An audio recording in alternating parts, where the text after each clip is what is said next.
మన ప్రభువును రక్షకుడైన యేసుక్రీస్తు నామంలో మీ అందరికీ ప్రత్యేకమైన శుభాలు తెలియజేస్తున్నాను.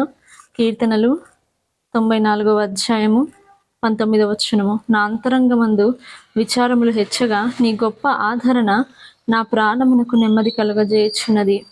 ఈరోజు దేవుడు మనతో మాట్లాడుతూ ఉన్నాడు. మన అంతరంగంలో మనము ఏ విచారణ గుండా అయితే, ఏ విచారణతో మనము క్షీణించిపోతున్నామో, లేదా మన హృదయం నలిగిపోతా ఉందో దేవుడు మాట్లాడుతూ ఉన్నాడు. ఆయన ఆ అంతరంగమందు విచారణలు తీసివేసి ఆయన మన ప్రాణానికి గొప్ప నెమ్మదిని కలుగ చేయబోతా ఉన్నాడు.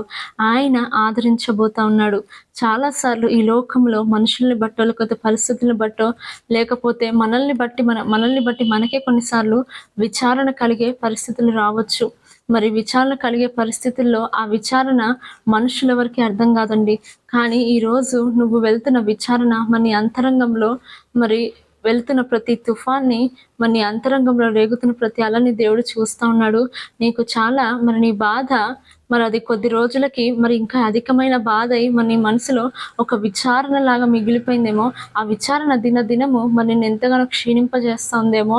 కానీ నీకు ఒక శుభవార్త, దేవుడు మాట్లాడుతూ ఉన్నాడు. ఆయన నీ విచారణని తీసివేయబోతా ఉన్నాడు.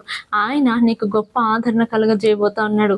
కాబట్టి ఈ లోకంలో ఎవరు మనల్ని ఆదరించినప్పటికీ, ఎవరు మనకు నెమ్మది కలిగించినప్పటికీ, కలిగించకపోయినప్పటికీ కానీ మన దేవుడు మనల్ని ఆదరించి మనకు నెమ్మదిని కలుగజేసే దేవుడు అండి.